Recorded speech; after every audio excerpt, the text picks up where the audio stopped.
Seja bem-vindo a mais um episódio do Benecast.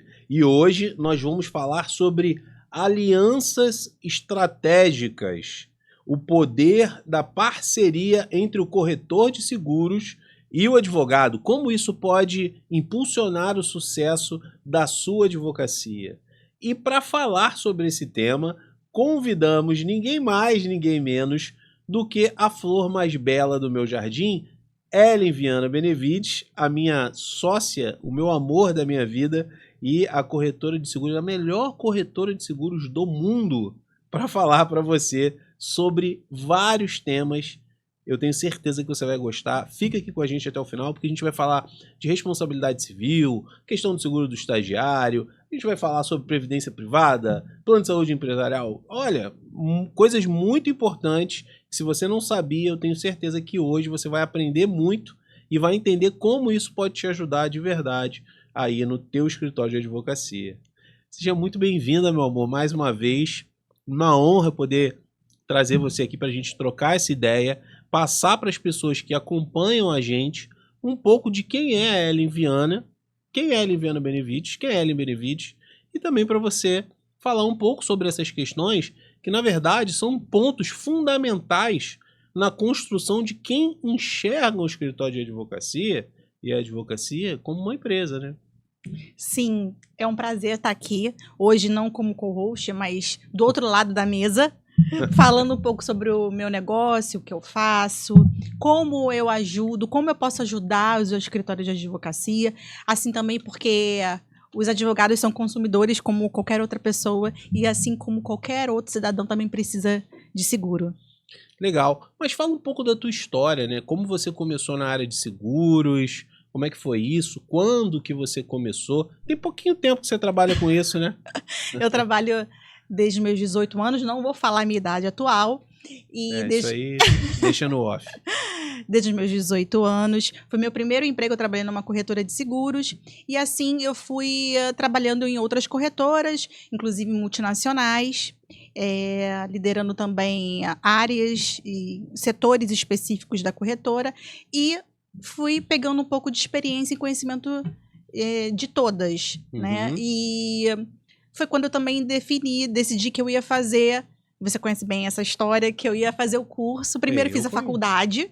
Sim. Né? Fiz a faculdade de gestão de seguros. E depois decidi fazer o curso de habilitação de corretor. E aí comecei a trabalhar com a minha própria corretora, abri uma corretora, desfiz sociedade e abri a seguro.com, qual você é sócio junto comigo. É isso aí. Quem não sabia agora tá sabendo. Sim. E vamos lá, Ellen. Assim, é muito interessante essa questão do seguro. Eu confesso para você que antes de te conhecer, eu tinha uma visão muito errada e diferente do que era seguro. Como algumas pessoas até hoje pensam assim, né, que não deve se fazer seguro, que seguro é custo, né? Queria que você falasse um pouco sobre isso. Seguro é custo? Seguro não é custo, né? Seguro é o quê? Não, quando você começa a ter o seu trabalhar e aí assim você vai despontando, conquistando os seus próprios bens, você tem medo de perder os seus bens que você conquistou, enfim, assim como bens materiais, a gente também pode falar sobre saúde, a nossa própria saúde. Você constrói uma família, você tem medo de deixar essa família na mão, e aí você começa a olhar o seguro de uma outra forma. Eu acho que quando você é muito novo, você enxerga o seguro como custo, mas depois que você entra na fase adulta, você começa a ver a necessidade do seguro. É verdade, é verdade. Principalmente eu tinha amigos, né, lá de onde eu vim, de Nova Iguaçu, que eles achavam que seguro era custo, que não ia pagar, que não valia a pena. E muitas vezes era um bem, um carro, um automóvel, que valia infinitamente mais do que um seguro. Então, eles preferiam correr o risco de perder o carro do que propriamente pagar ali um valor que era ínfimo em relação ao patrimônio. E aí, a gente falando sobre isso, tem a questão da responsabilidade civil. Como que funciona a questão da responsabilidade civil? Alguns advogados, esses que já são advogados que estão mais antenados, que já olham mais a advocacia como um negócio, como uma empresa que precisa ser gerida e estar protegida em relação aos riscos. Hoje, por exemplo, né? Hoje a gente estava em casa e o prédio ao lado, um dos apartamentos estava ali pegando fogo, né? Será que tinha seguro? Será que não tinha? Tem seguros que cobrem tudo, né? Vai até a reconstrução do apartamento. Então, o seguro de responsabilidade civil, o advogado, principalmente aquele advogado que só tem o escritório de advocacia como sustento da sua família, dele, da sua família, qualquer dano ali pode ser decretada a falência daquele escritório, né? Como é que funciona um pouco essa questão das proteções do seguro de responsabilidade civil para o advogado? Sim, falando um pouco até desse episódio que aconteceu hoje, a primeira coisa que a gente pensa, né, eu pelo menos, né? Primeiro ninguém, assim, que o apartamento esteja vazio, que ninguém tenha se machucado, que não tenha pet, ninguém dentro do apartamento. Uhum. E a segunda coisa que eu penso meu Deus, será que tinha seguro?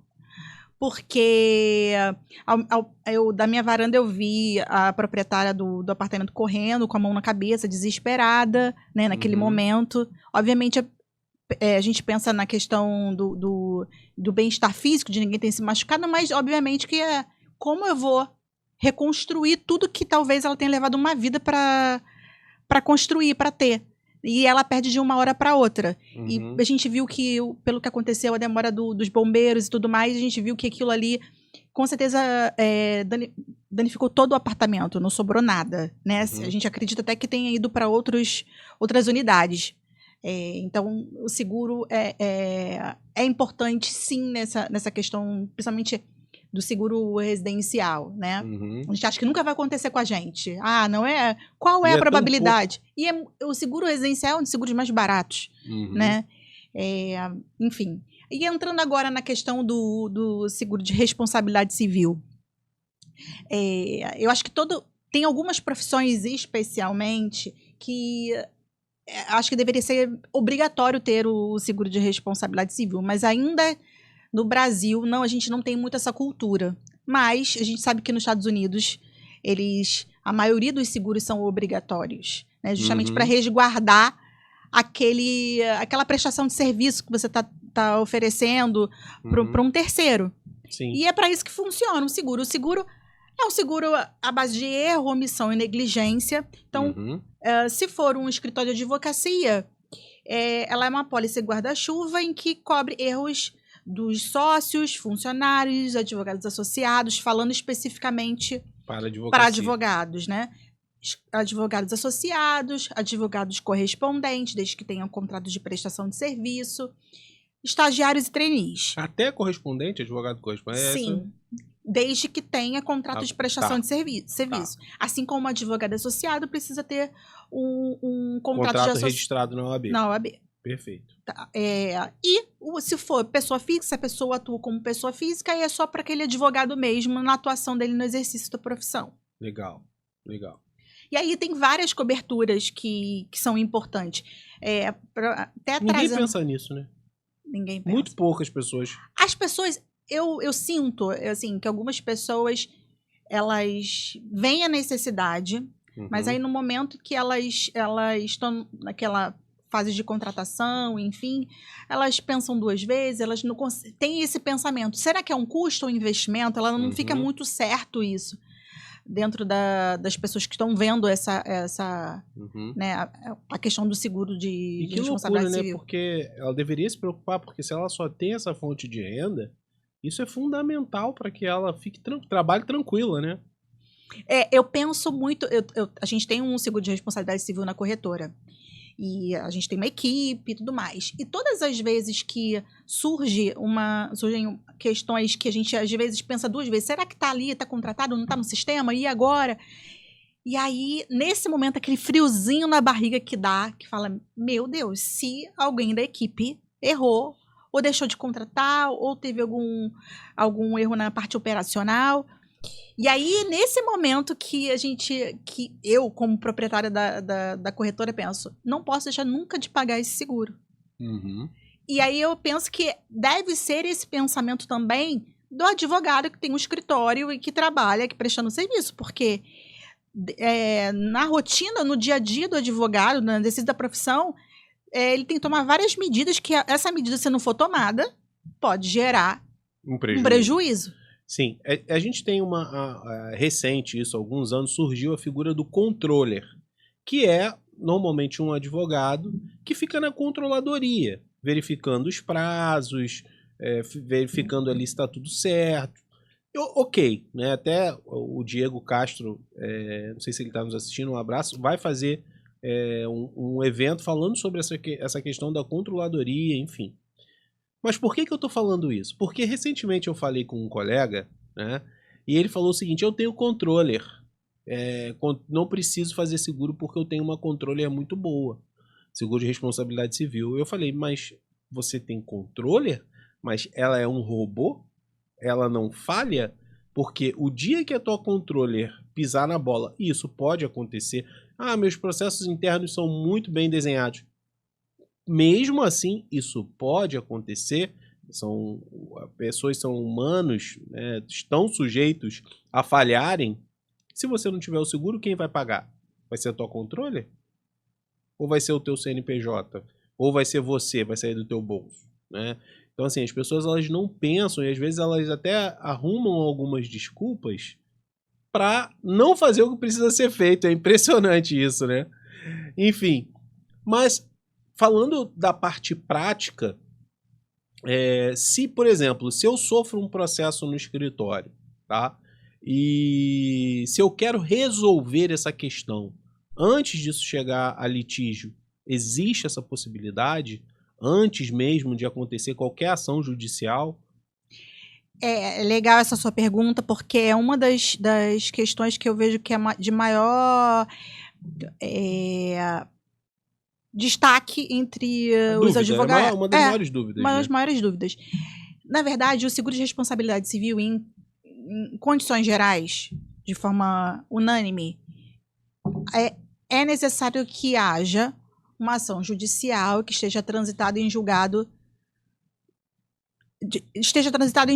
Uhum.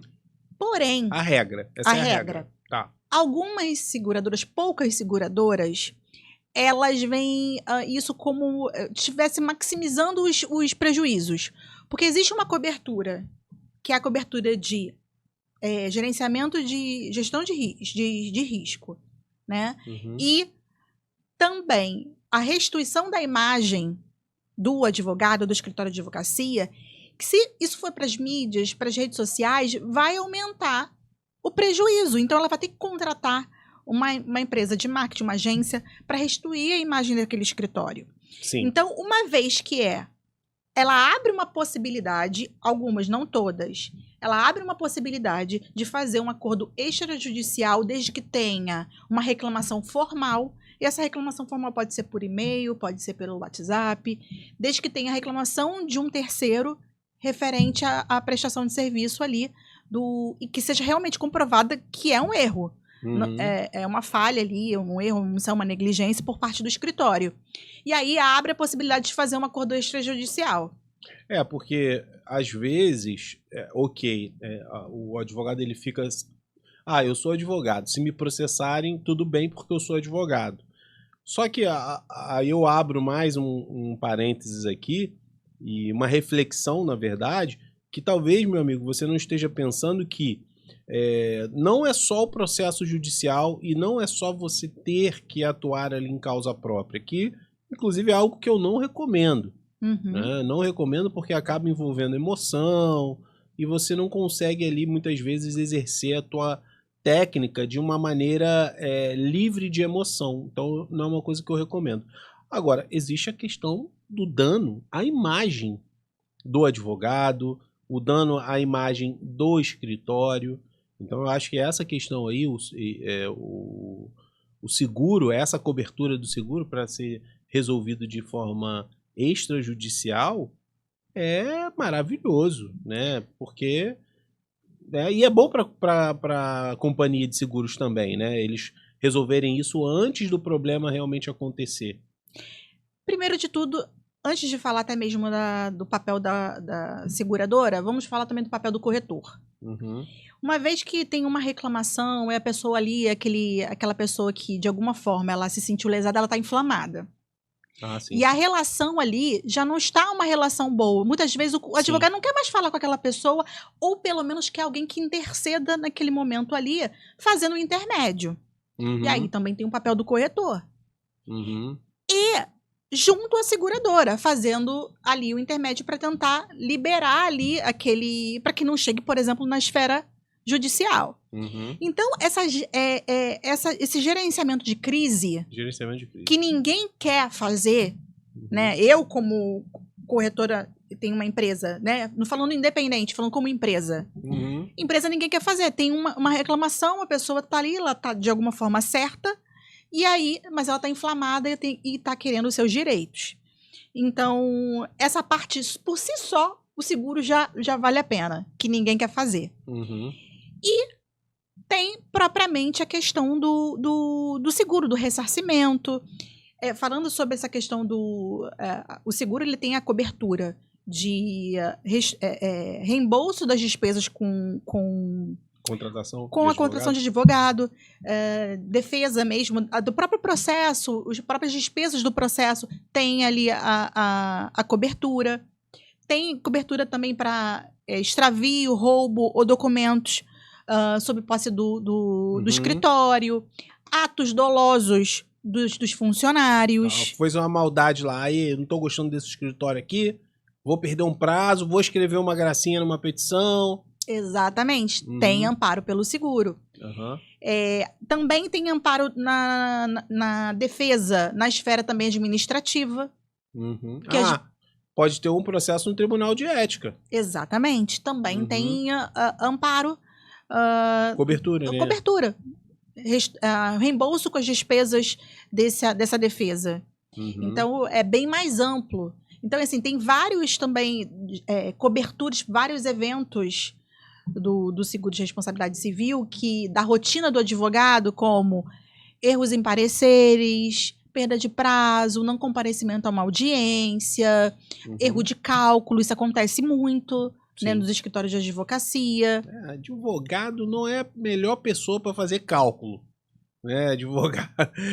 Quer fazer um cálculo? Contrata um perito contador, né, um perito contábil, que ele vai sair muito melhor do que você. Sim. Quanto mais a gente falando de um escritório de advocacia que está ascendendo, né, que está crescendo, que está pegando cada vez mais contratos, e às vezes contratos com valores altos, tem que ter um seguro de responsabilidade civil. Ainda que ele inicialmente não veja a necessidade de ter valores altos, mas tenha alguma coisa. Ele precisa... Uma cobertura alta. Quando você fala em valores altos, uma cobertura alta. Uma cobertura alta. Tá. Não precisa, de repente, se ele não vê necessidade, mas faz a contratação de um valor que ele entende que seja um valor para cobrir a maioria dos processos que ele tem dentro do escritório dele, para não ficar, como que a gente diz, com a bunda na janela. e é tão pouco, falando aqui, sendo honesto, né, em comparação ao benefício que traz, porque assim, o que eu costumo dizer é o seguinte, falo isso inclusive para os clientes que vão lá no escritório, né, a melhor coisa que tem é você colocar a cabeça no travesseiro e dormir tranquilo, sabendo que se acontecer algo, você está protegido, você tem ali um amparo, você tem alguma coisa ali por trás para poder te segurar. Então, assim, a pior situação que existe é você ter um problema desse e você fala, cara, não sei o que eu vou fazer, não tenho dinheiro para contratar advogado, eu mesmo vou ter que fazer a minha defesa. Se eu perder, eu não tenho o que fazer, porque esse dinheiro eu não tenho de onde tirar. Ou pior, se for um processo no Tribunal de Ética e se minha OAB for suspensa, que é difícil isso acontecer, não sei que seja algo muito grave, tá? Eu já vi até cancelamentos de OAB, mas tem que ser algo muito grave. Mas realmente pelo benefício que traz e quanto que custa, vale muito a pena ter. Principalmente quem, como eu falei no início, né? Quem está pensando em ter, quem vê a advocacia como um negócio. A gente faz parte de um grupo de advogados, né, lá do Marcelo Saf, a gente faz parte da fraternidade. Sim. E muitos ali já tomaram essa consciência, né? Muitos ali advogados, mais de 80 advogados já procuraram você, né, para cuidar de diferentes questões, Mas muitos outros ainda não se deram conta, né? Talvez não chegaram. Isso é até importante a gente estar fazendo esse conteúdo aqui, porque a gente não vai falar só sobre RC, a gente vai falar sobre várias outras coisas que são muito importantes na carreira do advogado, e que o corretor, você corretora, pode ali ter realmente uma parceria estratégica para poder resolver diversas questões e a pessoa fica tranquilo, né? Por exemplo, o seguro estagiário, né? Tem gente que faz contrato de estagiário e sequer informa a faculdade, né? Não faz faz um contrato à parte e não faz um seguro. Esse seguro ele é obrigatório por lei. Ele não é uma possibilidade, não há uma possibilidade de você não fazer. Até a faculdade pede. A faculdade pede, mas tem advogado que faz o contrato estagiário direto com o estagiário e não informa a faculdade, né? Uhum. O que também não tá certo, mas tudo bem. Mas aí não custa nada você fazer, é tão barato, né? Muito barato. Em média é o quê? R$30 por mês? Sim. Meu Deus do céu. Não, a gente fez agora recentemente que não ficou R$200 anual. Meu Deus, menos ainda, né? Então, assim, é uma coisa que gera proteção, caso venha acontecer alguma coisa com o estagiário, né? E ao mesmo tempo também você está cumprindo ali com uma formalidade que é necessária que seja cumprida. Sim. Nesse ponto do seguro estagiário, você tem alguma observação para fazer? Não, nem quero me aprofundar. Hã? Não quer falar sobre isso hoje? Tá, não, beleza. Vamos passar para o próximo tópico que eu tinha separado aqui. Vamos lá. Bom, a questão do seguro empresarial, né? Mas Marcelo, a advocacia não é uma empresa. Tá, vamos lá. Eu tenho as minhas ressalvas em relação a isso, né? Porque a partir do momento que você tem um negócio, você paga imposto, e esse negócio ele gera lucro, e você tem que pagar funcionário, e você tem que pagar uma série de outras despesas. Isso para mim é uma empresa, por mais que não esteja caracterizado aí atividade mercantil, que é vedado pela OAB. Então, as pessoas pensam, eu não preciso de seguro empresarial porque eu não sou empresa. Lê do engano. O escritório de advocacia, ele precisa de um seguro empresarial. Esses dias mesmo, a gente estava conversando com um amigo nosso, que é cliente da corretora, e ele falou, eu tenho um medo danado. Vai que pega fogo um computador lá e o escritório todo pega fogo. Eu queria que você falasse um pouco sobre isso também. Na verdade, o seguro empresarial é um nome que abrange vários negócios. Uhum. Mas o nome lá, por exemplo, na pós, ela vem como escritório, seguro, né? Uhum. Para escritórios. Então, não tem essa diferenciação. O que permeia isso é a questão das coberturas principais, que são a cobertura de incêndio, que qualquer imóvel independente da atividade precisa ter. Legal. Né? E aí tem a questão também, se é um imóvel alugado, você precisa resguardar o proprietário caso ele tenha um incêndio, porque senão como é que você vai fazer? Você vai pagar, além de pagar o seu prejuízo do teu conteúdo que você tem dentro do teu escritório. Se for alugado, claro. Sim, e aí você vai ter que ressarcir o proprietário do imóvel, né? Será que você vai ter o seu caixa? Como é que vai estar o seu caixa? Será que você vai ter condições, né? Será que você vai ter condições de comprar tudo de uma vez, tudo de novo? Então, precisa ter um seguro pela cobertura principal de incêndio. Sim. Mas existem outras coberturas ali dentro do seguro empresarial que é importante. Que é o seguro, tem cobertura de danos elétricos, vazamentos, rupturas de tubulações. Quer dizer, que rompeu ali a tubulação, alagou lá o escritório. Isso aconteceu comigo, né? Danificou, né? A própria assistência 24 horas dentro do seguro. Eu costumo dizer que os seguros patrimoniais, como um seguro empresarial, seguro residencial, só o benefício que você tem na assistência 24 horas já ultrapassa o valor que você está pagando de seguro. Porque tem chaveiro também, né? Dependendo Tem chaveiro, tem eletricista, tem encanador, tem várias coberturas. Você utiliza para trocar o spotzinho os spots que queimaram, da iluminação que queimaram, né? Se você for pagar por fora. Então, o seguro empresarial Só a assistência que você contrata e você utiliza, você economiza contratando uma mão de obra para fazer aquele serviço, já paga todas as outras coberturas que você ainda tem inclusas ali naquele seguro, entendeu? Muito bom, muito bom. Então, é uma economia que você tem ainda. Vale a pena, porque você está contratando várias coberturas ali e ainda tem direito a serviços que o serviço que você está fazendo durante o ano já é uma economia que você está tendo na contratação daquele serviço. Porque às vezes o que o advogado pode pensar, e o advogado que talvez não seja da área imobiliária, eu acho que quem é da área imobiliária tem um pouco mais de sagacidade nisso. Ele pode pensar o seguinte: estou contratando o seguro que o proprietário me obrigou a contratar, conforme consta lá no contrato.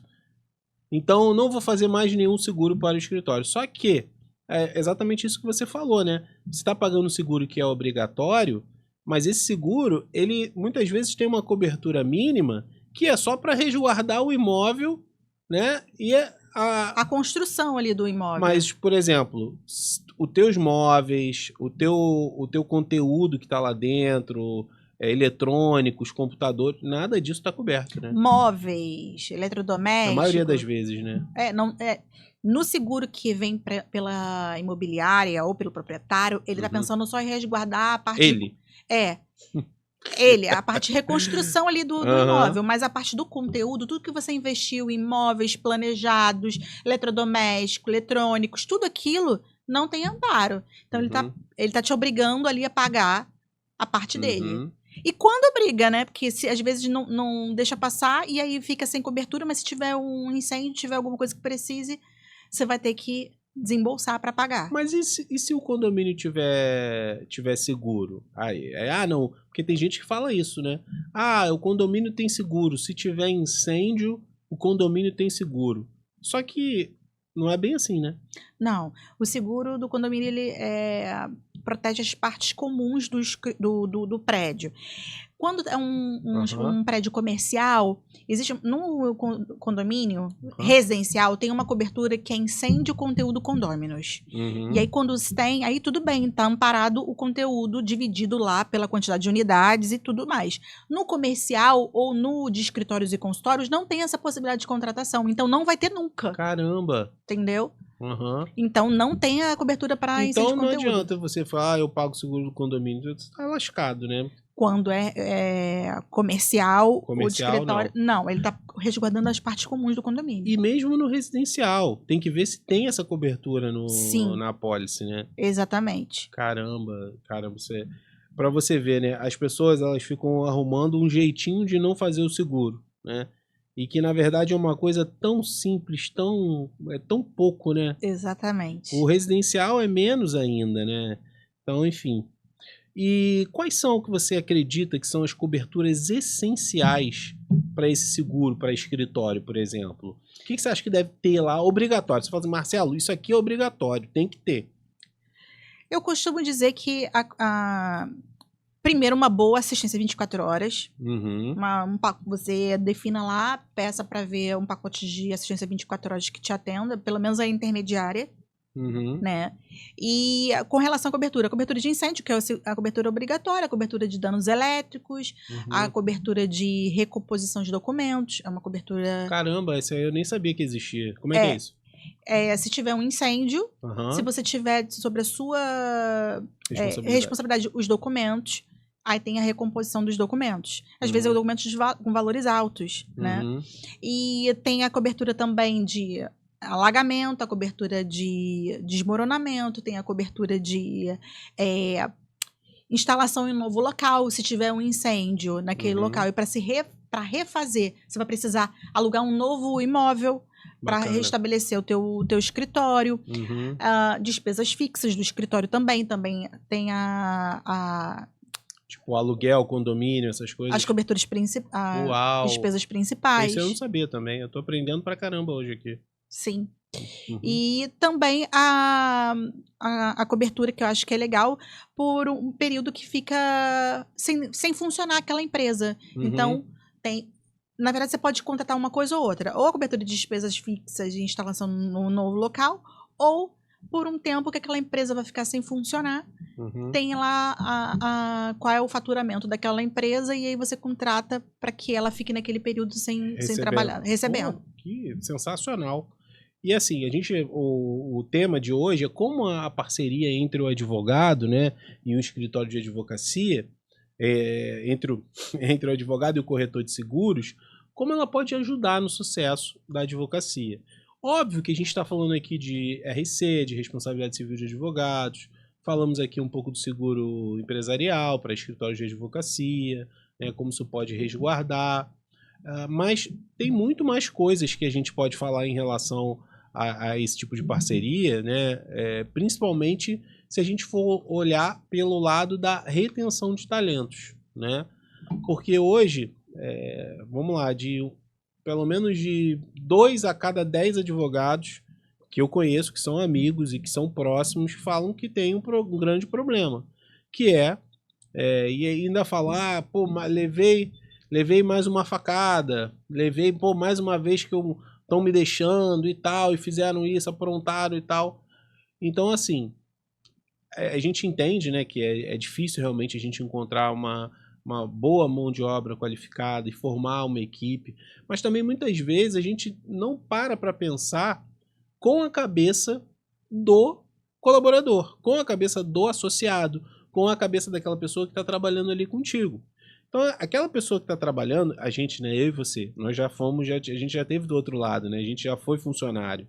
Então, a gente sabe como são as coisas. A gente pensava em ter um bom plano de saúde, né, em quais benefícios que aquele trabalho estava me gerando. E muitas vezes a gente meio que fica alheio, quem está na linha de frente, a gente tem tanta coisa para pensar, para administrar o negócio, que eu queria que você falasse um pouco primeiro sobre a questão do plano de saúde, né? Acho que o plano de saúde empresarial, eu acho que é fundamental aí nessa parceria estratégica, nessa aliança, né, entre o escritório de advocacia e a corretora de seguros para você poder sanar, porque é um grande problema. A realidade é que é muito difícil hoje, a gente, principalmente essa geração nova que tem vindo, eles têm outros porquês, eles têm outros propósitos. Então, se não tiver algo que realmente esteja alinhado ali com o que ele quer também, isso ele acaba saindo. Então, não acaba tendo uma grande rotatividade e a gente sabe que isso é muito ruim para qualquer empresa, né? Mas falo como escritório de advocacia porque é o que eu tenho, né? Hoje, né? O que eu trabalho hoje, né? Vamos falar agora um pouco do que eu gosto de fazer mais e que eu tô atuando mais hoje. Ah, legal. A corretora tem algumas áreas, a área patrimonial, né? E a área de benefícios, que é a área que eu tô liderando mais agora. A parte de benefícios, né, que a gente pode trazer isso de uma forma geral para qualquer empresa e assim também como um escritório de advocacia, a dor é a mesma. Às vezes você está lá treinando aquele funcionário ele entrou você está gostando daquele trabalho, ele está performando, só que às vezes a empresa ela não está proporcionando as melhores condições de trabalho. E aí esse funcionário ele vai para o mercado. Ou ele é assediado por um outro escritório, uma outra empresa. E se o seu pacote de benefícios não está de acordo, não está aquém do que ele imagina, do que ele gostaria, ele vai pensar em mudar. Então é aí que entra a questão dos benefícios. O plano de saúde é um deles. O plano de saúde, eu costumo dizer que estatisticamente, o plano de saúde ele é o benefício mais valorizado pelos funcionários. Aí a gente pensa assim, você fala dos funcionários jovens e também dos funcionários que estão na meia... a partir de 25 anos. Vamos falar geração Z, Millennial e geração X, que é quem está na atividade hoje aí, né?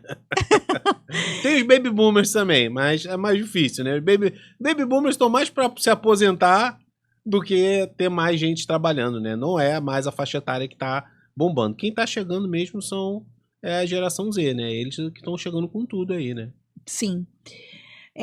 Recentemente eu tive contato com um escritório de advocacia que me procurou, querendo colocar o plano de saúde no escritório, porque ele perdeu um advogado júnior, porque ele foi pro mercado, que apenas porque tinha plano de saúde. Uau. E ele tinha um plano de saúde que era que os pais que pagavam, ele não queria mais que os pais pagassem.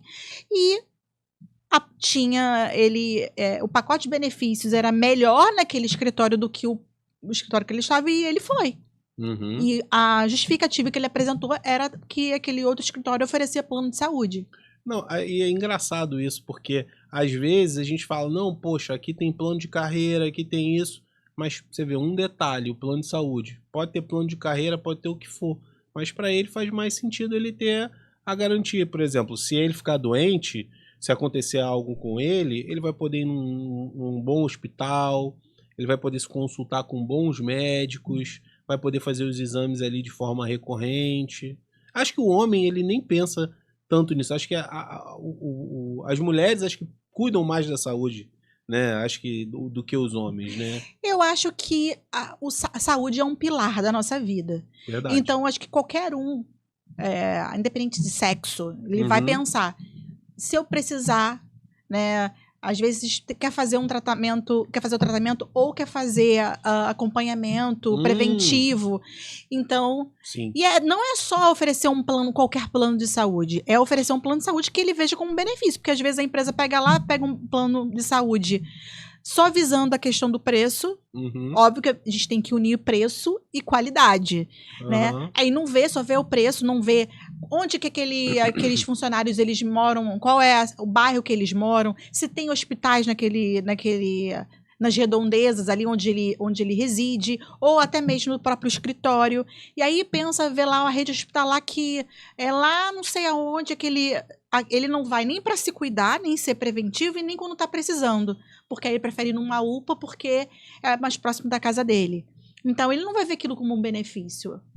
Você está pagando um plano de saúde para a tua empresa, mas não é um plano de saúde adequado que o seu funcionário não está valorizando. Sim. Né? E não é só dar o plano, tem que verificar se é adequado. E uma coisa também importante, por exemplo, o plano de saúde, né? Óbvio, os sócios do escritório de advocacia, eles podem ter o plano de saúde, mas e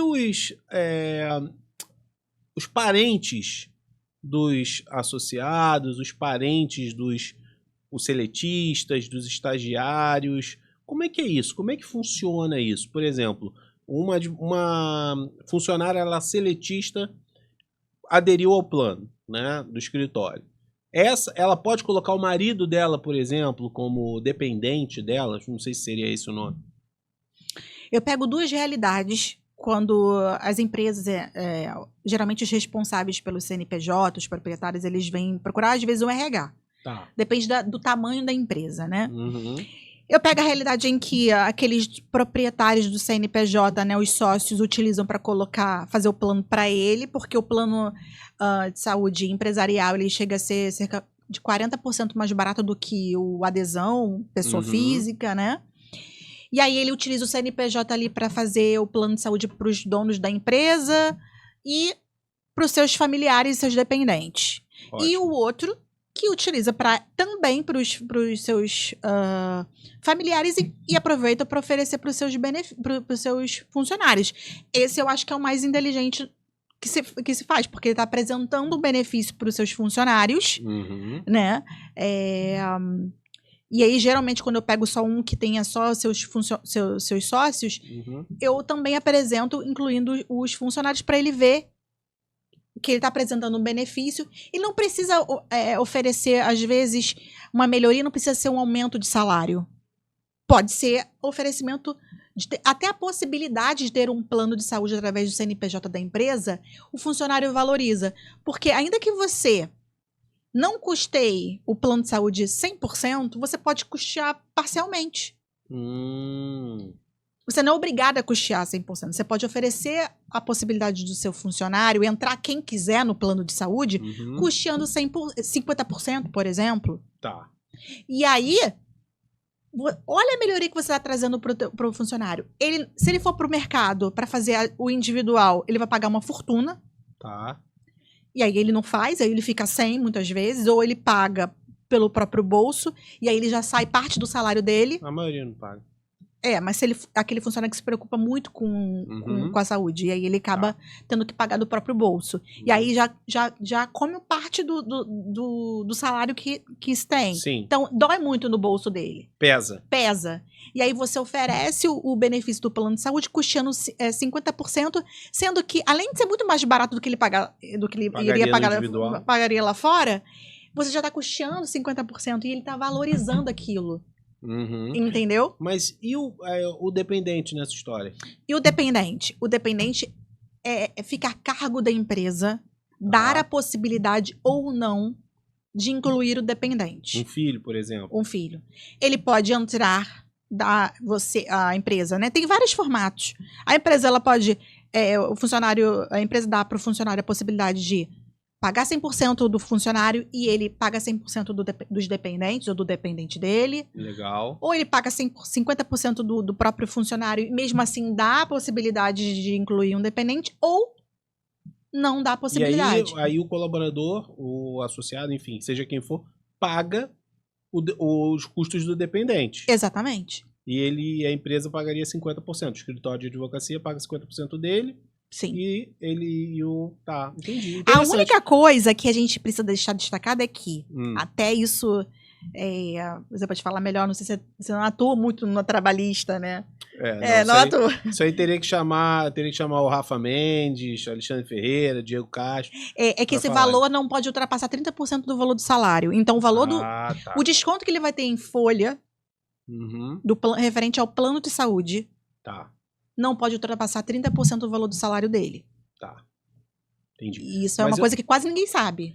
Mas eu tenho umas dúvidas aqui. Isso é interessante, bacana saber. Mas eu tenho umas dúvidas aqui. Por exemplo, eu tenho um escritório. Eu tenho minha sócia lá, que é a Maria e tal. E eu e a Maria, a gente quer ter um plano, que é um plano top premium, que me dá Redditor, melhores hospitais. Qual o nome daquele que tem outro pertinho aqui também? Que é o Vitória. Samaritano. Nós queremos ter os melhores hospitais aqui no Rio de Janeiro, tá? Só que esse é um plano top Diamond, não sei das contas aí, de qualquer operadora que seja. Aí eu quero fazer também para os colaboradores, para os associados. É o mesmo plano? Eu sou obrigado a fornecer o mesmo plano para eles, eu sendo o top Diamond, e aí eu tenho que oferecer o top Diamond também para os colaboradores? Ou para eles eu posso oferecer um plano que seja um plano bom, mas que seja inferior ao meu? Como é que funciona isso? Porque também o custo aumenta, né? Se eu for pagar um plano de saúde, 50% de um plano de saúde, que é um plano top, aí o papai chora. Não, é importante que você tenha em mente que você ofereça. Você pode estabelecer isso, que é muito legal. Você pode estabelecer um pacote de cargos e salários na sua empresa. E aí, de acordo com o cargo, vai ter aquele plano de saúde com aquela categoria estabelecida. Legal. Assim como, por exemplo, o seguro de vida que for oferecer, vai ser de acordo com o salário daquele funcionário. Ok? E o plano de saúde é a mesma coisa. Agora, você não pode oferecer... Uma coisa é categoria para funcionários, outra coisa é categoria para sócios. Ou categoria para diretores. Tá? E aí, na categoria de funcionários, uma vez que você oferece o plano de saúde custeando 50% para um funcionário, tem que ser para todos. Você não pode fazer distinção, né, entre os próprios os funcionários. Porque isso, na parte de legislação, não pode soar muito bem. Tá. Então, com relação ao custeio, se você oferece uma categoria para aqueles funcionários, todos devem aderir. Tá. De acordo com a função daquele funcionário. Tá. Entendi. Beleza, mas sócios tem que ser igual. Sócios iguais, porque eles vão entrar numa categoria de sócios e proprietários. Isso é uma pergunta interessante. Todos os funcionários são obrigados a contratar? Ou pode ter alguém que pode falar assim, não, eu não quero fazer o plano de saúde? Não, ele pode, assim, na verdade, se você parcialmente custeado, ele vai ter que ser descontado uma parte. Você tem que demonstrar que você ofereceu e ele se recusou. Não, desculpa, eu não me fiz entender. Por exemplo, eu tenho 10 funcionários, só 3 querem fazer o plano de saúde, ok? Ok. Ah. Pode. Tá. Não é obrigado que Não todos é façam. obrigatório que todo mundo contrate. Não é obrigatório. Isso é importante também, porque pode ser que tenha algumas pessoas que não queiram. Lá no escritório, por exemplo, recentemente tinha gente que queria e tinha gente que não queria. Sim. A única coisa que não é para a empresa, mas no meu trabalho que é importante é saber se realmente todos vão entrar ou não, porque existem 2 modalidades de contratação, que é a compulsória, em que entra todo mundo, e aí algumas operadoras dão um desconto maior, porque todo mundo está entrando daquele FGTS ali, que estão registrados, e o outro que não, é livre adesão. Tá. Porém, o desconto não é tão agressivo como o compulsório. Bacana, bacana. E deixa eu te falar uma outra coisa, te perguntar uma outra coisa também. Advogado associado, porque assim, a figura do advogado associado é uma figura assim um pouco controversa, né? Inclusive a gente lá no grupo mesmo, na Frate, cada um fala uma coisa em relação à questão da tributação e tudo mais. Mas eu queria ter de você a tua visão e a visão das operadoras de saúde em relação à figura do advogado associado. Porque o advogado associado ele não é um sócio, não é um colaborador seletista e ele tem vínculo com a empresa. Ele pode entrar nos planos de saúde? Como é que funciona isso? Então, o advogado associado, ele entra como se fosse um prestador de serviço para as operadoras. E algumas operadoras, elas limitam o percentual para aderir ao plano de saúde, que são os prestadores de serviços com contrato de prestação de serviço. Tá. Depende da quantidade de vidas que aquela empresa tem, por exemplo. Algumas operadoras, menos de 30 vidas, não consigo incluir um prestador de serviço. Tá. E aí não consegue colocar. Outras, não, eu consigo colocar, mas eu tenho que estar limitado a 15% da massa, que é a quantidade de pessoas que estão entrando. Então, há possibilidade, mas depende da operadora. Não, às vezes pode ser, eu não sou especialista, é até uma pergunta isso. Se o advogado associado ele já tiver uma sociedade unipessoal, um CNPJ, de repente não é melhor fazer a empresa, o escritório, fazer um combinado com ele em relação ao pagamento desse plano de saúde empresarial? Não sei, eu estou levantando hipóteses aqui. E aí ele faz esse plano de saúde que é através do CNPJ dele, porque eu lembro que você estava me falando um tempo atrás que o MEI ele pode ter o plano de saúde, só precisa ter 6 meses de atividade, não é isso? Sim, 6 meses de abertura e esteja regular. Mas a sociedade unipessoal não é MEI, então... Não, aí não, ele faz CNPJ normal, aí não tem essa exigência. Tá. E aí, falando sobre isso, assim, existem algumas operadoras que fazem o plano de saúde empresarial a partir de uma vida, são poucas. E outras a partir de 2 vidas, que aí você amplia o leque de possibilidades de fazer o plano de saúde. Entendeu? Agora, plano de saúde, se ele fizer mesmo fazendo com uma vida, já é bem mais barato do que fosse fazer o adesão. Entendi. O individual. Porque hoje, assim, por experiência, né, o que a gente vê é que muitos escritórios, eles têm na sua massa ali a figura do associado, trabalhando para eles, né? Então é importante saber isso, fazer uma consultoria mesmo com você, né? Para entender o que vai funcionar melhor e se isso vai poder acontecer. Porque você está falando assim, 20%, 15%. Se a gente estiver falando aí de um escritório com 10 funcionários, onde 3 são associados, um teria que ficar de fora. Porque só poderiam 2, com 20% seriam só 2. Sim. Né? 2 funcionários. Exatamente. Incluindo os sócios, né? Sim. O que precisa entender é a quantidade de pessoas que estão entrando nesse plano de saúde, que vai definir a quantidade e isso também vai de operadora para operadora, né? Para operadora, de cabeça operadora. Você saberia alguma, não? Então, acho que aceitam. A Mil aceita, a Sul América aceita. A Porto Seguro também tem um plano, né? Mas é mais restrita em relação à questão do percentual. Entendi. Mas assim também é bom destacar, né? Quais são os benefícios de se ter de se oferecer um plano de saúde, independente se é escritório de advocacia ou não. Mas quais são os benefícios de oferecer um plano de saúde para os funcionários? Primeiro de tudo, a retenção daquele funcionário que é talento. Claro. Que ele vai ser. Ele sabe do potencial dele e ele vai para o mercado procurar. Quantas vezes eu vi pessoas falando em locais que eu trabalhei que tinham plano de saúde, que falavam, não, eu não saio daqui porque tem um plano de saúde. Né? Também não sei se isso é bom ou se é ruim. De repente tem pessoa que é melhor que saia. Mas tem muita gente boa que vai ficar ali no trabalho por conta do plano de saúde. Às vezes não é nem por ela. Às vezes é pelo filho, pela filha, né, que foi incluso, ou o marido, enfim, ou a esposa, alguém que está ali que precisa daquele plano de saúde, né? Por isso também que, assim, por um lado é bom oferecer a possibilidade de colocar o familiar ali, né, que tem no plano de saúde. Por quê? Você não está custeando nada e você ainda gera um vínculo com a tua empresa.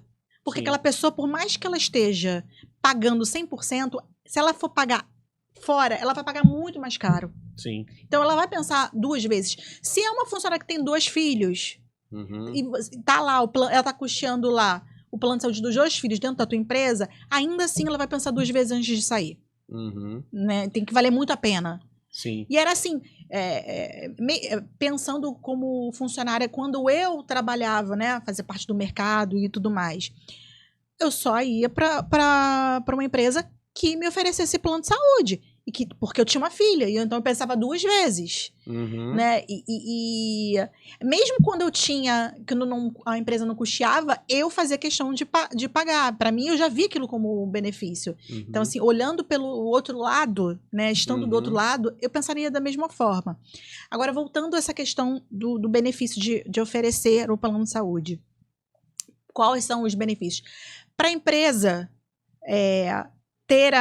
reduzir o número de ausências dos funcionários, faltas, ausências e afastamentos, dá a possibilidade do funcionário se tratar preventivamente, então reduz a possibilidade.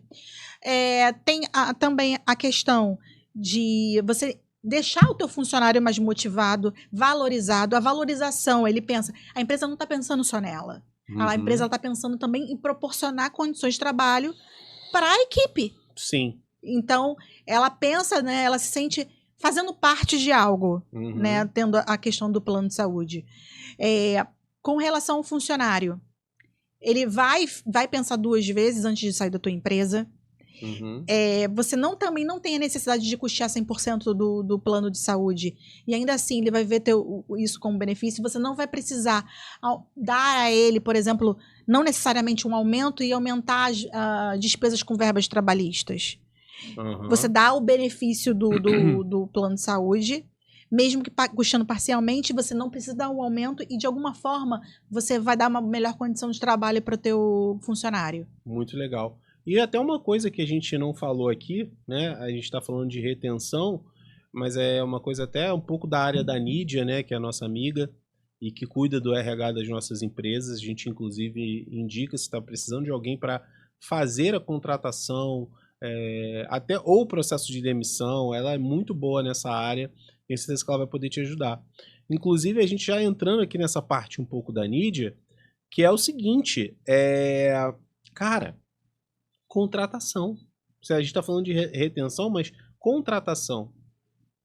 Tenha certeza absoluta de que quando a pessoa ver na descrição da vaga plano de saúde, isso é um diferencial. Não, você vai filtrar. E você qualifica os interessados. Os interessados, né? Os pretendentes àquela vaga. Exato. Então, a qualificação é outra. Porque a pessoa que é qualificada, ela já vê aquela vaga assim, quais são os benefícios dessa empresa? Eu mesma, quando vou contratar para corretora, a primeira coisa que aquele candidato pergunta, quais são os benefícios? Né? E é engraçado isso, né? Isso é uma coisa geral, em todos os estados, é do Brasil, né? As pessoas, às vezes, valorizam mais o benefício do que o próprio salário. A pessoa olha, não, lá tem plano de saúde, tem vale compras, tem odontológico, tem vale refeição, tem... pô, o vale-refeição é um valor legal. Às vezes as pessoas elas valorizam mais isso do que... É engraçado isso, né? A gente pensava assim, né? E a verdade é que às vezes eu já entrevistei pessoas, né, assim, Uhum. na parte de seleção e tal. Quando eu fazia isso antes da Nídia, eu via que a pessoa falava de boca cheia. Falava assim, não, é porque atualmente onde eu estou trabalhando tem plano de saúde, plano odontológico, tem o seguro de vida. E aí a pessoa vai elencando aqueles benefícios Uhum. porque ela dá uma certa segurança para ela ali aqueles benefícios, né? Sim. Em algumas empresas o benefício eles ficam um percentual grande em relação ao salário. Uhum. Então as pessoas valorizam isso. E a gente tem a questão do seguro de vida empresarial, que é uma coisa muito importante e que faz muita diferença na vida não só dos funcionários, dos colaboradores, mas também dos próprios sócios. Porque existem seguros de vida e seguros de vida. Então eu queria que você falasse um pouco sobre isso também. A gente falou bastante já de plano de saúde, a não ser que você tenha mais alguma observação a fazer sobre a questão do plano de saúde empresarial. Não, a questão do plano de saúde empresarial é que às vezes uma coisa que eu quero destacar aqui é que às vezes a pessoa ela já tem um plano de saúde da empresa dela. E aí ela acha que é um benefício, não é. Então ela tem que rever para ver se até procurar saber com os funcionários o que estão achando daquele plano de saúde, daquela rede ou daquela operadora, se a qualidade está atendendo os funcionários, para ver se de fato está enxergando como um benefício.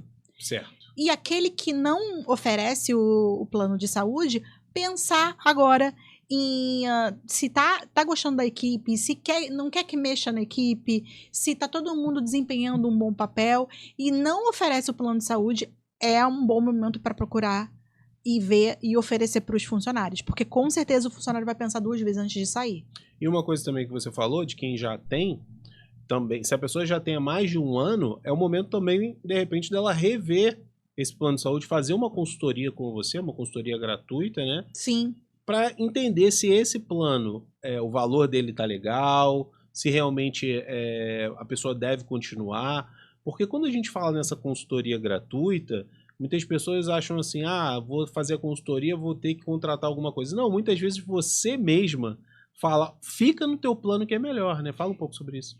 Eu, na verdade, na minha própria carteira de clientes, quando um contrato de plano de saúde ele completa 1 ano, ele vai sofrer reajuste.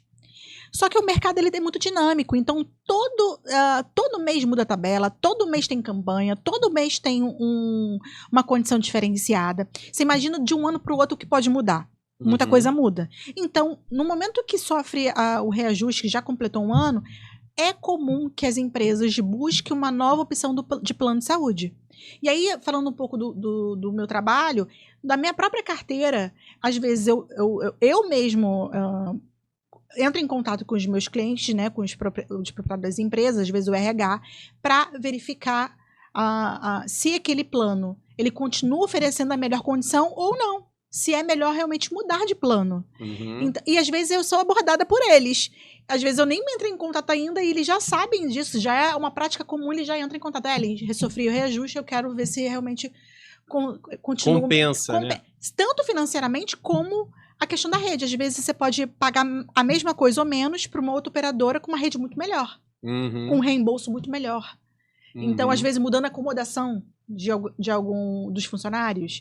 Então, nesse momento, é o momento de rever o plano de saúde. E aí, não necessariamente você vai mudar. Porque o que acontece comigo, em alguns momentos, é melhor opção mudar o plano. E às vezes, não, eu vou falar, não, fica onde você está, que ainda é a melhor opção. Comigo, com a gente mesmo, com a corretora. A gente teve anos de a gente mudar todo ano, mas teve já tem algum momentos tempo, que né, que a gente não muda. Durante 2 anos, 2, 3 anos, a gente não muda. Mas aí, ainda assim, eu vejo todo ano se realmente a melhor opção é continuar ou mudar. Então, assim, até um parênteses agora que eu vou abrir aqui, essa mulher vale ouro, gente. Então, por quê?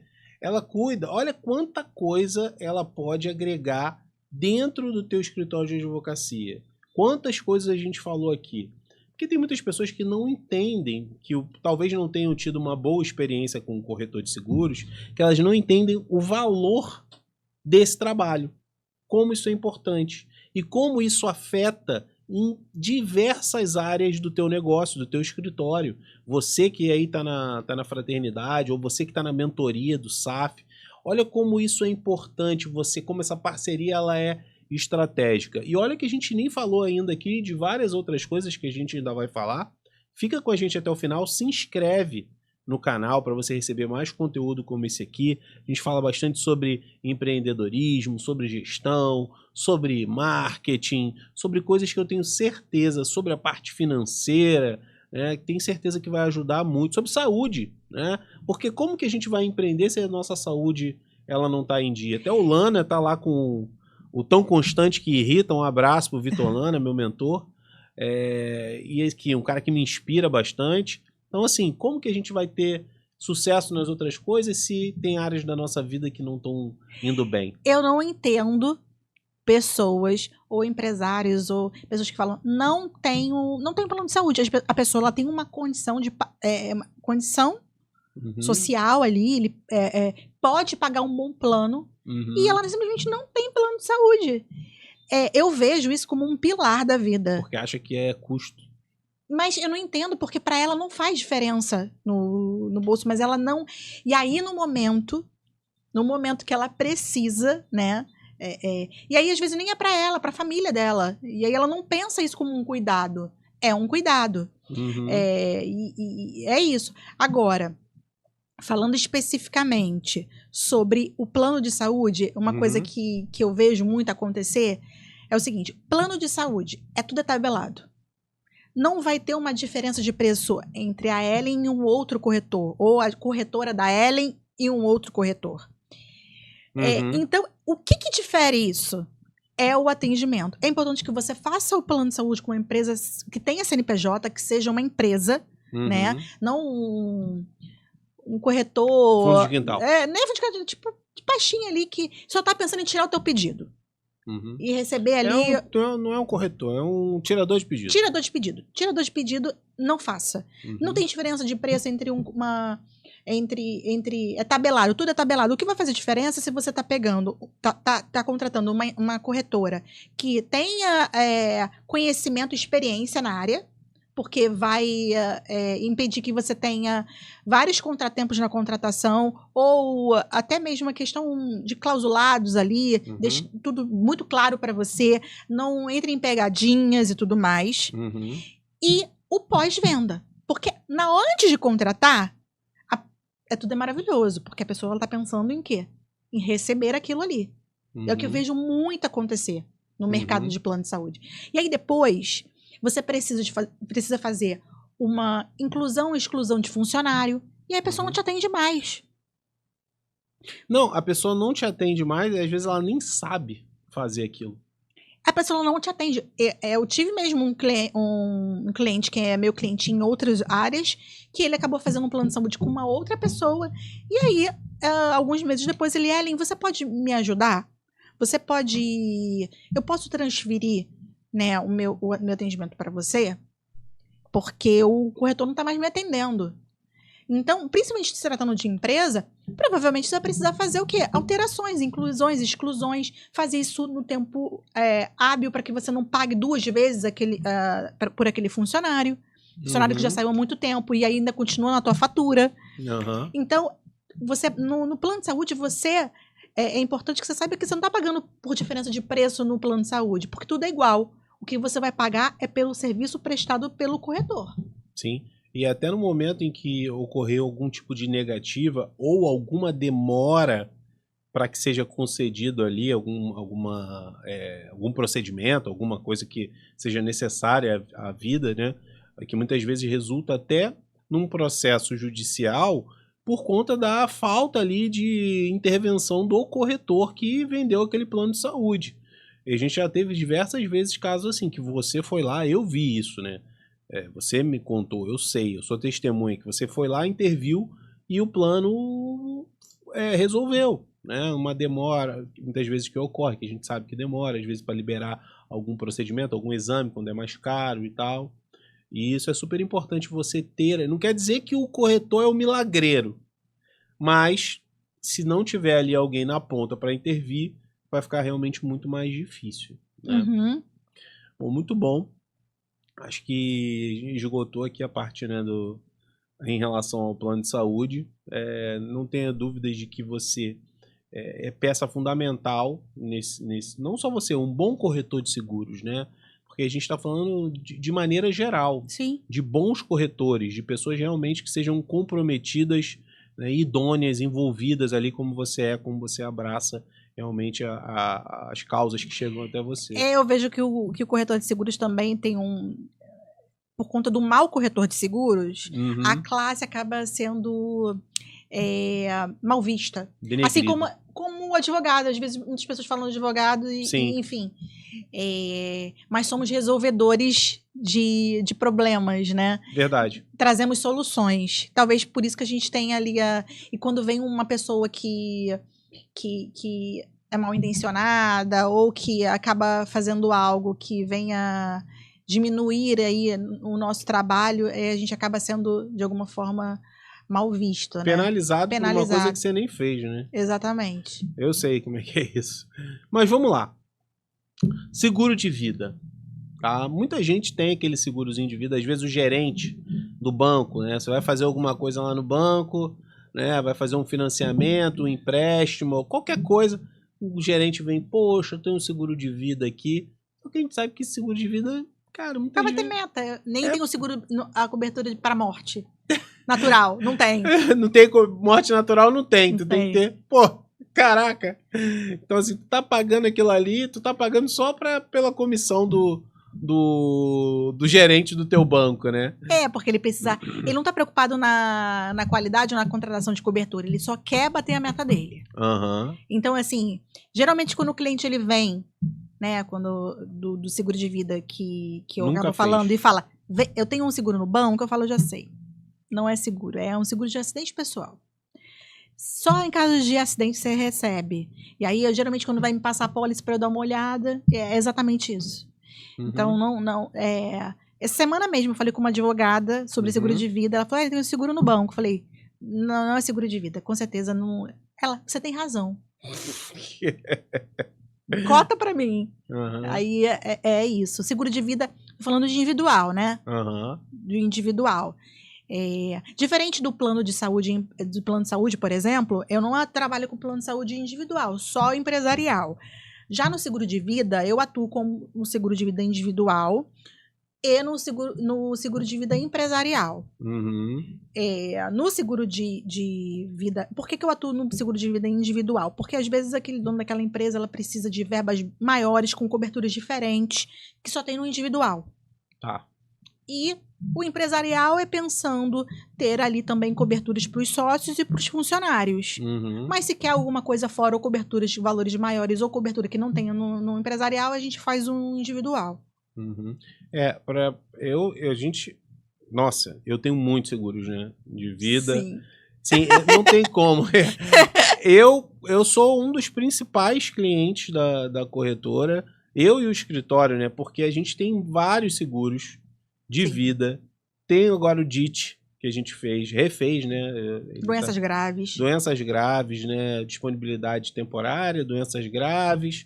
Então, assim, eu já tenho essa consciência e eu sei que isso é um investimento. Não, DIT é diária de incapacidade temporária. Diária de incapacidade temporária. Muito obrigado pela correção. E a incapacidade temporária não ultrapassa 365 dias. Depois disso é invalidez. Então, é isso. Então, a gente vai deixar loucos os advogados que estão insistindo, os advogados que estão assistindo a gente aqui.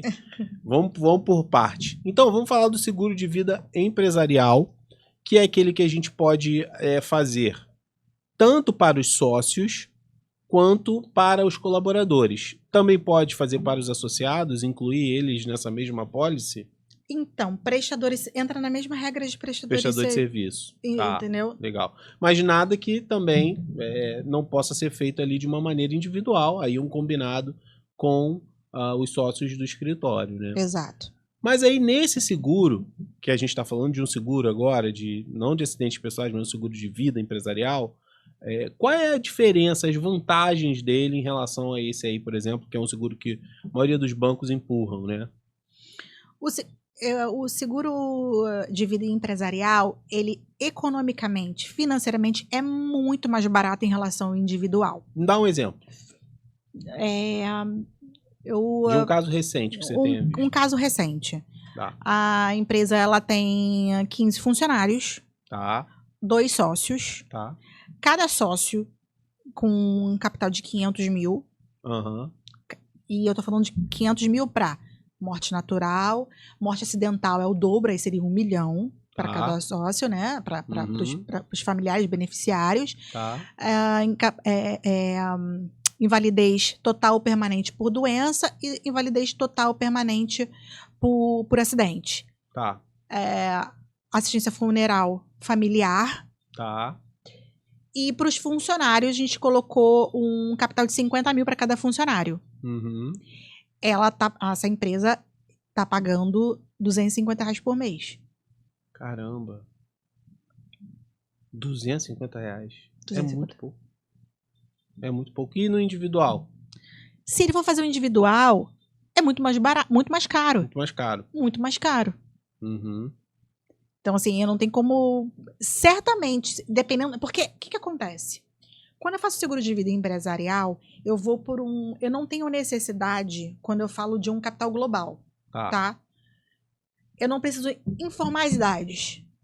Uhum. Então, ela vai por aquela massa ali, e eu não posso colocar as vidas acima de 75 anos. Uhum. E algumas acima de 70, depende da seguradora. Tá. E aí, eu não tenho, ela calcula pela quantidade de vidas e pela verba de indenização que você está contratando. Uhum.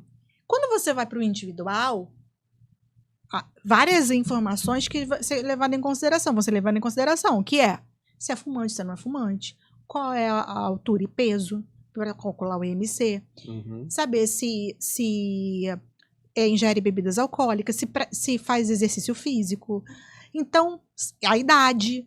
Então, a profissão, várias informações ali vão influenciar no valor. Então, quando você... Certamente, dependendo da idade da pessoa, eu vou botar uma idade aqui, 45 anos. Tá. Se botar a mesma verba, tá? Ele não vai pagar. Só por ele, certamente ele já pagaria R$250. Só para uma pessoa? Para uma pessoa. Uau. E aí que muitas pessoas não falam isso. Não oferecem. Né? Então, quando você presta serviço voltada para empresas, é que você acaba... A pessoa ali que não tem uma empresa, que é individual e tal, ela não tem essas informações. E aí, quando você tem um corretor de seguros que é focado no benefício para as empresas, você vai ter essas informações. Muito bom. E o seguro de vida também, a gente falou da questão do DIT, né, e doenças graves. A gente vai entrar nesse tema, mas antes disso eu queria até falar um pouco do seguro de vida que a gente usa para os clientes lá do escritório, que é um seguro de vida focado mais na questão da sucessão. E esse seguro é um seguro muito importante, porque a forma como a gente constitui as holdings lá no escritório, a gente faz de uma maneira que não tenha que existir um inventário. A gente cria holding para não existir inventário, é para excluir o inventário da vida daquela família.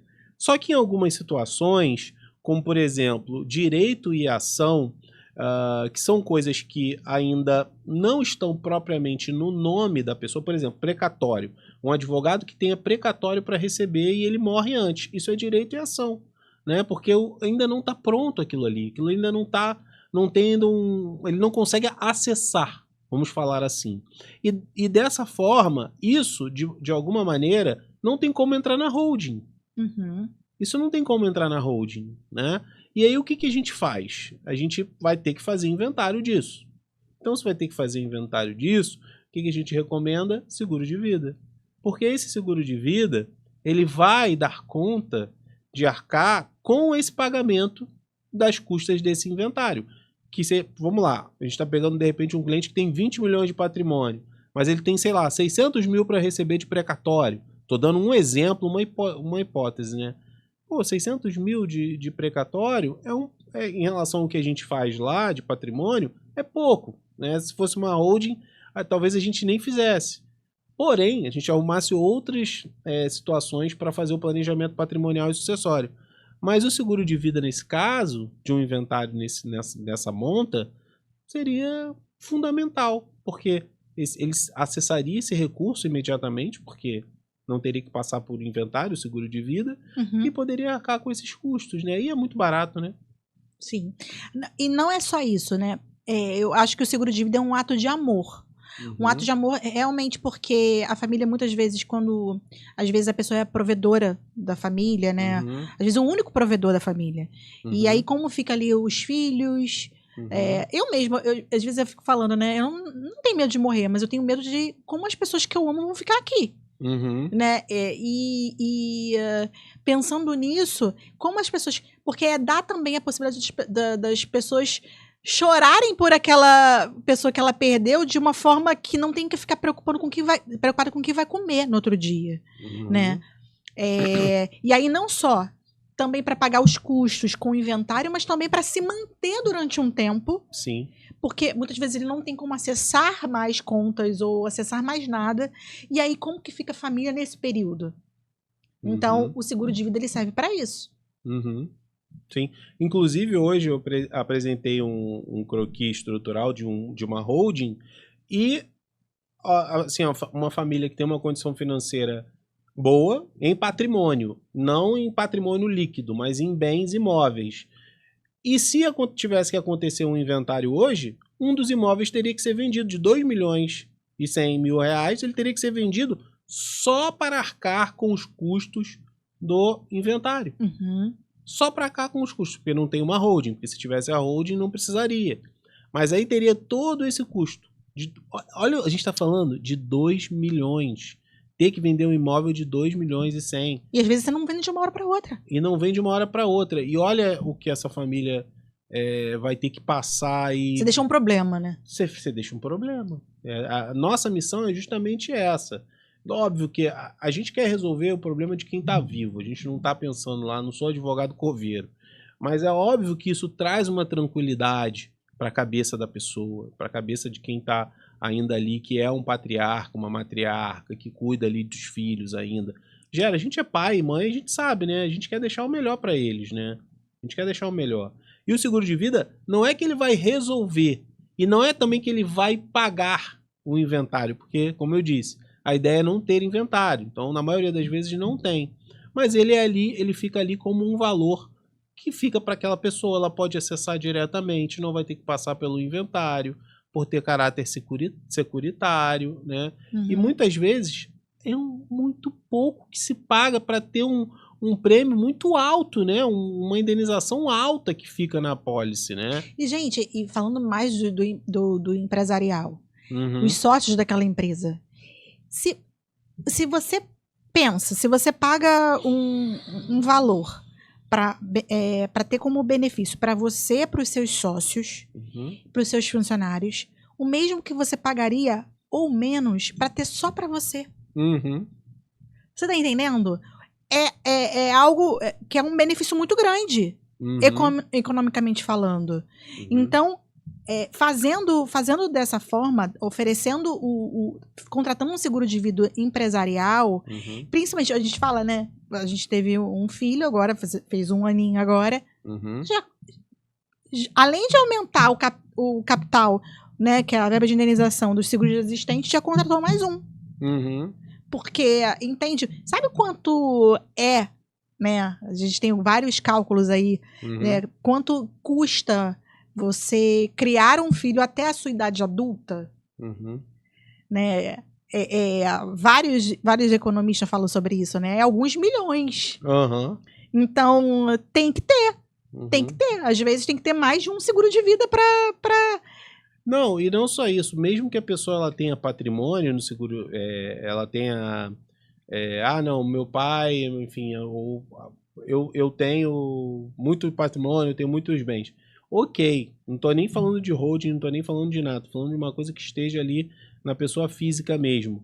Às vezes a pessoa tem um patrimônio que está engessado, né, que não tem o que fazer com ele, não está alugado, às vezes está vazio, ou o patrimônio tá todo no nome da pessoa e é mais uma coisa que ela mesma usa.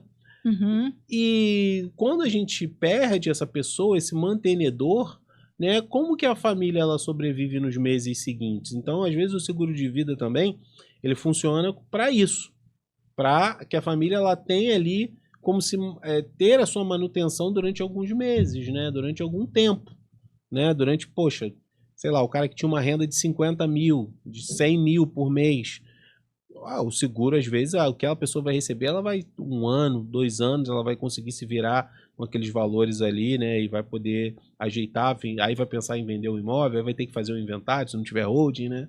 Enfim, e é tudo isso.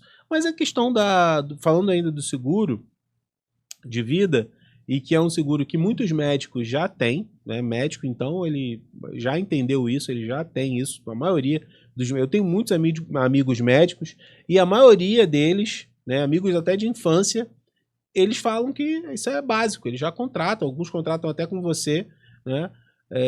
Mas advogado, acho que ele ainda não sacou isso. A gente teve um caso lá dentro da Frate também, lá do SAF, e que um dos advogados ele foi acometido e tal, e não tinha o seguro, e aí parece que a seguradora também, que era envolvida com o banco, tem isso também, né? O banco tem um conflito de interesses, né? Por exemplo, o banco lá, vamos falar um banco fictício aqui. O Banco Brataú vende o seguro Brataú. Como que você vai cobrar do Banco Brataú um seguro que é do Brataú, que é do mesmo grupo? Então rola um conflito de interesses. É um funcionário do banco. É um funcionário do banco que vai ver vai brigar pelos direitos mais do próprio banco do que do próprio cliente. Não tem alguém intermediando ali. Ele não vai querer se indispor com o empregador dele. Esse é o grande ponto, né? Ele não vai querer. Por mais que ele queira, ele pode ser mandado embora. Né? Sim, tem essa questão também, a própria questão de ele não ser um profissional habilitado ali para te dar os melhores esclarecimentos sobre aquelas coberturas, né? Porque às vezes a pessoa bota ali a cobertura, mas ela não tem conhecimento nem dos clausulados, dos riscos excluídos ali. Então, por exemplo, tem lá uma cobertura de doenças graves, mas quais são as doenças que estão ali cobertas? Né? Quais são os riscos excluídos? Então, ele não tá pensando nisso, ele não tá pensando em te dar a melhor opção dentro das possibilidades. Ele quer vender por exemplo, um corretor, eu trabalho com várias seguradoras. Então eu vou ver ali qual é o seguro que mais se adequa àquilo que o cliente quer. Sim. Né? E aí, ele tá vendendo o seguro da Brataú. E se a gente for parar para pensar, né? Na advocacia, o advogado que tem esse termo, né?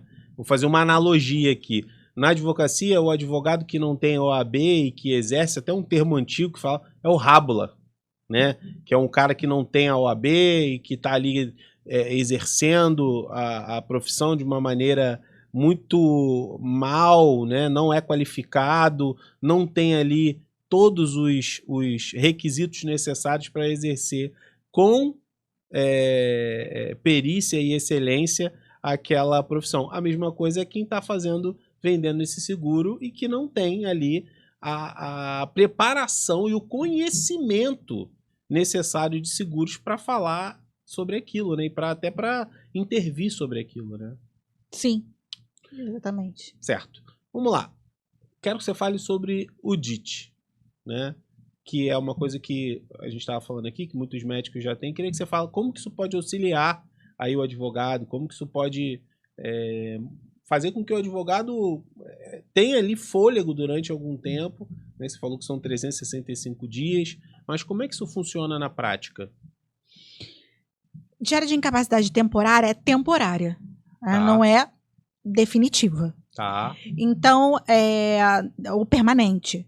Então, essa diária de incapacidade temporária, ela deve ser até 365 dias. Tá. Passou disso, não tem mais indenização. Então, vamos dizer que... Quebrei um braço. Quebrou o braço, tá dentro da diária, né? Uma das possibilidades de doenças com cobertura, porque isso é importante saber. Ah, tá. Diária de incapacidade temporária, mas de incapacidade, qual a incapacidade? Essas lesões por esforço repetitivo, elas são cobertas? Tem a diária de incapacidade temporária com LER e DORT, né? LER, e sem essa cobertura. Óbvio que isso daí é diferença de preço. Claro. Que às vezes a pessoa... Aumenta o risco, né? Exatamente. Depende do que é. Por exemplo, para um médico, um cirurgião, um dentista, faz sentido. Para outras profissões não faz sentido. Então, por isso tem essa possibilidade. Tá? E aí você pode ter. Vamos dizer, eu fiz o seguro hoje, e aí passou já o período lá de carência. E aí, daqui a 3 meses eu fui acometida por uma doença que tem a cobertura dentro do seguro, né, de diária de incapacidade temporária. E aí eu posso ter essa indenização com os valores que eu contratei pela diária, porque você estabelece qual é o valor da diária, né? E aí, até 365 dias eu posso ser indenizada. Tá. Passou disso, cessou a indenização. Por quê? Porque passou a ser uma invalidez permanente. Certo. E qual o valor? Por exemplo, a pessoa tem um salário, né? Um advogado que é o sócio, ele tem lá retira um prolabore, ou faz uma distribuição de lucros de forma proporcional no mês. Como que funciona isso? Quanto que ele vai receber a mesma coisa que ele receberia se ele estivesse trabalhando? Me deixa entender um pouco mais sobre isso, até para quem está nos assistindo também entender, né, como é que isso pode beneficiar ele, né? Você precisa comprovar que você tem esses ganhos. Ah, tá. Não é simplesmente colocar um valor aleatório e aí eu achar que eu vou ser indenizada. Não, você precisa comprovar através... Se você faz um imposto de renda... Imposto de renda você tem que ter lá comprovado. Então, e aí a primeira coisa que a seguradora, um dos primeiros documentos para ser indenizado, é a comprovação que você recebe esses tais de valores. E aí, alinhado também, né, ao valor que você contratou lá de diária. Entendeu? Algumas têm lá, e também tem a franquia, que depende da seguradora, dos primeiros 15 dias, tem que ter lá, não tem pagamento, é a franquia. Mas é que eu dei a entrada hoje. Certo. Só que tem os primeiros 15 dias. Então, eu não recebo nesses primeiros 15 dias porque é a franquia. E aí, depois disso, eu começo a receber as diárias. Então, por exemplo, se eu fiquei só 15 dias, você não vai receber. Agora, se eu fiquei com incapacidade por, sei lá, 30, 60, os primeiros 15 dias, tem que ser mais de 15 dias, que é a franquia. Entendi. Interessante. E, olha, a gente falou sobre seguro empresarial, a gente falou sobre seguro de estagiário, responsabilidade civil, plano de saúde, seguro de vida. Falamos bastante sobre seguro de vida, né? Tem mais alguma coisa que você queira acrescentar sobre o seguro de vida? Não, sobre seguro de vida é isso, assim, você contratar o seguro de vida... Empresarial, ou seja, individual, olhando para as coberturas, os clausulados, o que cobre, o que é risco excluído, e só um corretor de seguros vai poder te dar essas informações. Não é contratando com um banco, porque na hora que você precisar, algumas seguradoras, infelizmente assim, ela vai lá ver o que ela pode fazer para não pagar. E se você não tem um profissional que esteja atualizado das informações das condições gerais daquela seguradora, você vai levar um susto na hora que for receber. Então você pagou durante tanto tempo por algo que você não era aquilo que você precisava. Certo, muito bom. E acho que tem algumas coisas ainda para a gente falar. Por último, a gente está caminhando para o fim do nosso episódio de hoje, que eu aprendi bastante coisas que eu realmente não sabia. Olha como é bacana a gente trocar essa ideia. Que é sobre a previdência privada, né? Que inclusive é algo também que a gente indica. Não é todo planejamento que a gente indica a previdência privada, é verdade. Mas a previdência privada também ela é muito vantajosa porque você consegue acessar esses valores sem a necessidade de passar por um inventário, né? A gente até indica também a previdência privada para quem tem filhos, né? Porque a gente consegue colocar lá, normalmente é um valor que não vai fazer diferença no mês, mas chega no final do período de 20 anos, 25 anos, nossa, tem um valor lá bem bacana que o teu filho vai poder acessar e pode ser usado para faculdade, enfim. Ou então pode deixar no teu nome, né? E aí você decide o que você vai fazer com o seu. Porque normalmente o jovem, ele não tem ainda muita maturidade, né? Às vezes tem jovens e jovens, né? Tem jovens que já têm uma maturidade. Enfim.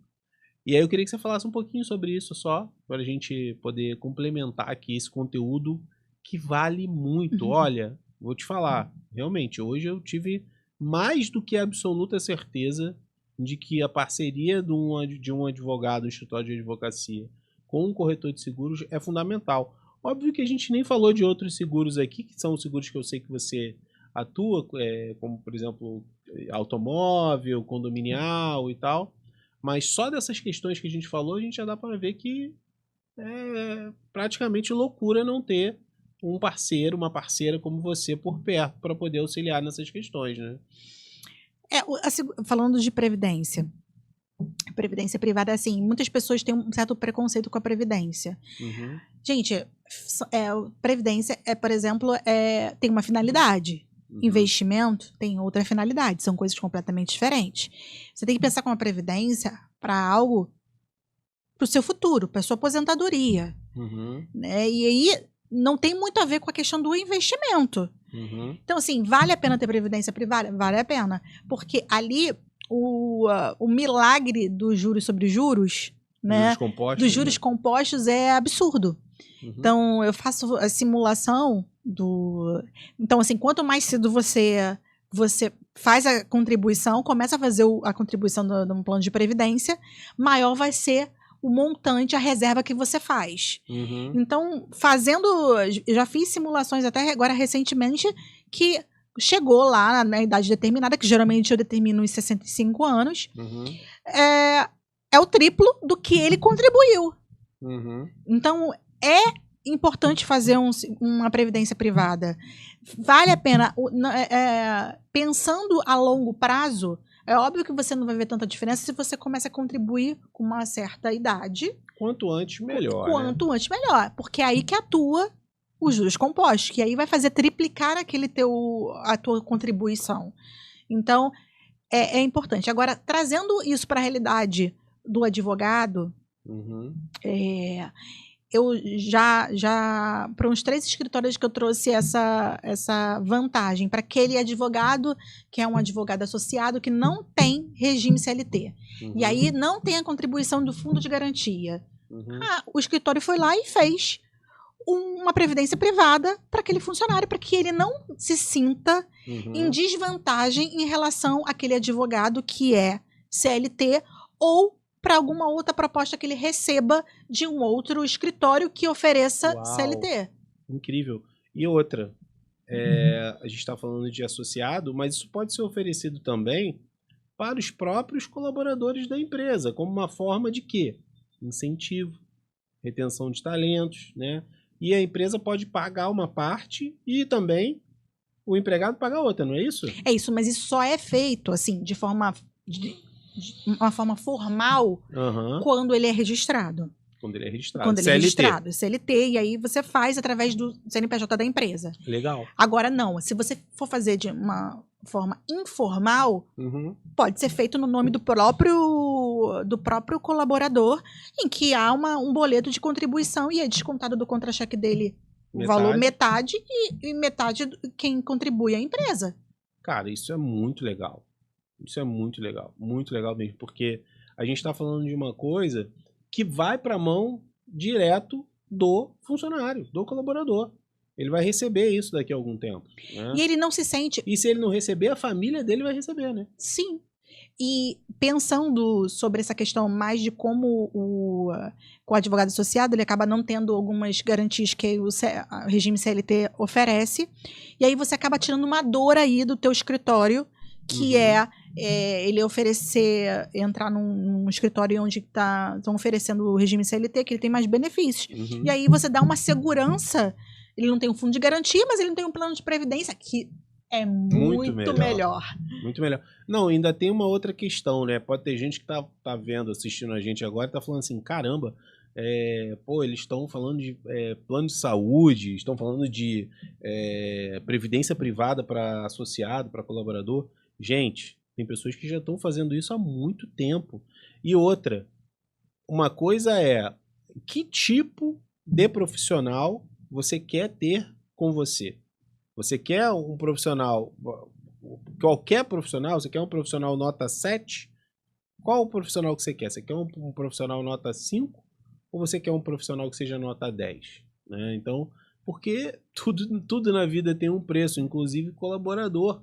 Né? Se você quer trabalhar com um colaborador que é um colaborador que tem já um perfil mais arrojado, que já tem mais experiência, que já tem já ali um conhecimento maior, essa pessoa certamente ela vai estar procurando algo que venha atender as expectativas dela. E não vai ser só o valor que você vai pagar ali mensal ali.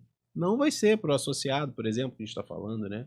Então isso agrega muito e facilita na contratação.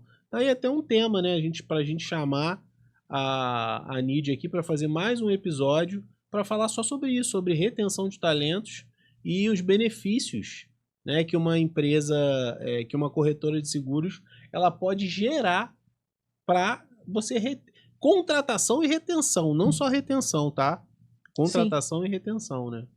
Eu tô lembrando de um episódio que na corretora, né, especificamente, uma colaboradora, ela tava no regime CLT, né? E ela recebeu uma proposta de um outro local, né? Uma outra corretora. E aí veio falar comigo. E aí, dentre a proposta que ela recebeu de benefícios, não era regime CLT, que ela recebeu a proposta, mas ela tinha a previdência privada de X reais todo mês. Ou seja, justamente porque aquela empresa ela entendeu a dor, que ela não registrava, ela não estava contratando em regime CLT, e isso era uma dor, provavelmente de outras pessoas que ela tentou contratar, e aí ela veio com essa solução do plano de previdência, né, para que aquele funcionário tenha algum tipo de garantia. E aí eu falei, eles já entenderam isso, né? Interessante. Muito bom. Bom, a gente tá caminhando agora realmente para o fim do nosso episódio. Quero pedir para você se inscrever no nosso canal, curtir esse vídeo. Deixe o seu comentário aqui embaixo, nos diz o que você achou. Você achou que realmente essa parceria é uma aliança estratégica?